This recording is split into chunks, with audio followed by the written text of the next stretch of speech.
Hi everybody, it's Honest John again. Now, I'm not against all police. I'm against bad police. Now, I've watched the video that is available from the Alton Sterling shooting several times. Now, there is other video that is not available. The police body cam video has not been released to the public, nor has the surveillance video from the gas station where the incident occurred. But what I can see in the video that is available is, first, this one policeman out of the blue just bum rushing Alton Sterling and taking him down. Now, it would be nice to have the video that went before that, but from what I can see, it does not appear to be necessary, and it appears to be an illogical and dangerous move. And then we have Mr. Sterling, two cops are holding him down. One cop has his left arm pinned under his leg. The other cop is holding his right arm. And one of the cops yells, he's got a gun. And the cop takes out his gun, puts it right on Alton Sterling's chest, and fires several shots. Now, it's not a crime to have a gun. The gun was not in his hand. He wasn't reaching for his gun. He couldn't reach for his gun. Both his arms were being controlled by the police.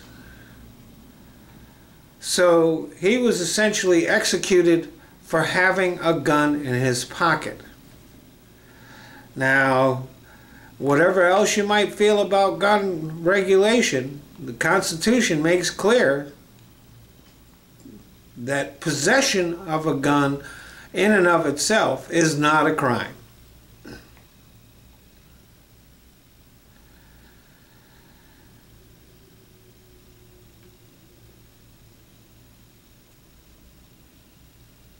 Now, we see the gun being removed. Well, we don't see the gun. We see an object being removed from Alton Sterling's pocket. And that presumably is the gun. But a gun in someone's pocket is not a threat. So it's impossible to justify his killing.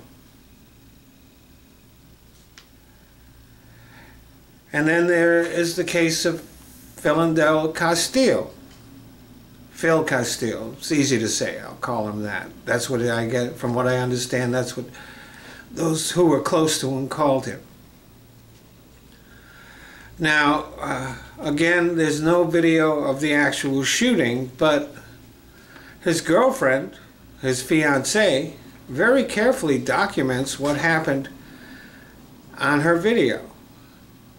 That the policeman was informed that he had a gun, that he had a license to carry the gun,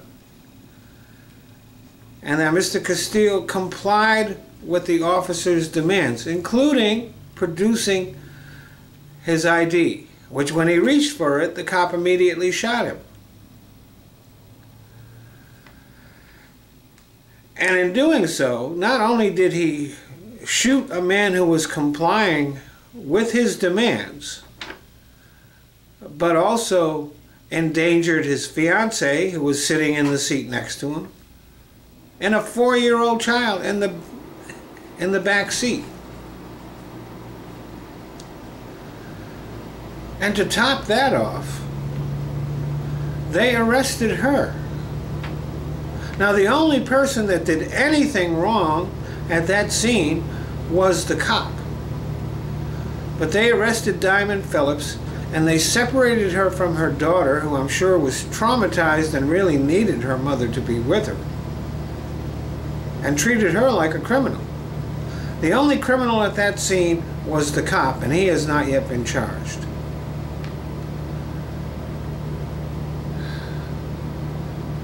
And these incidents may be connected to what happened in Dallas when 5 policemen were murdered. Now, the fellow that did it, obviously mentally unstable, and it appears from the news reports that he might have erupted at any time anyway, that he was actually making preparations to do some kind of attack. Whether it would have been on police or not,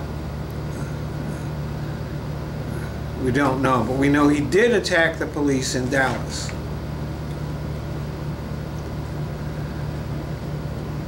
And those incidents may have been the ones that set him off.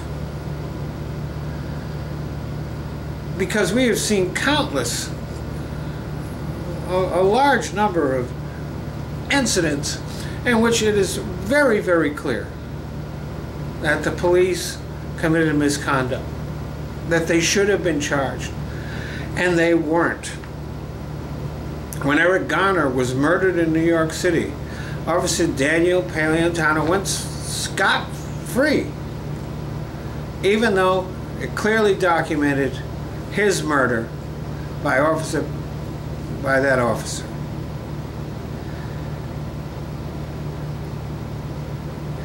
And the Tamir Rice case.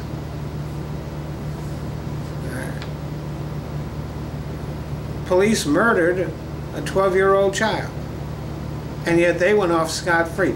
That sends a message to the community.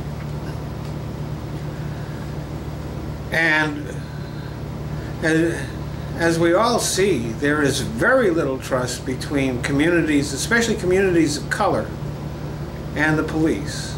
And there's a lot of anger there. And if normal people are angry, think of how those things are affecting people who are mentally unstable.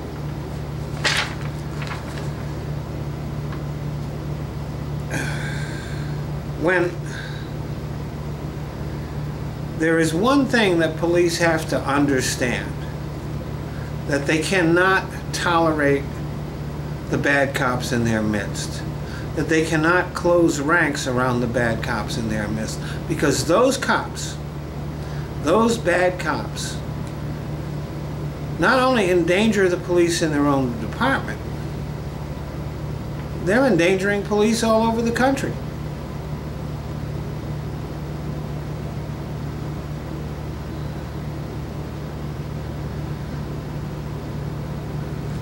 Taking those police out of circulation, either by intervening before their behavior does result in someone's death, and getting them off the police force when it becomes clear that they are racists or bullies or in other ways or cowards or in other ways unfit to be on the force. That makes the community safer, and it makes the police safer. Thanks for listening.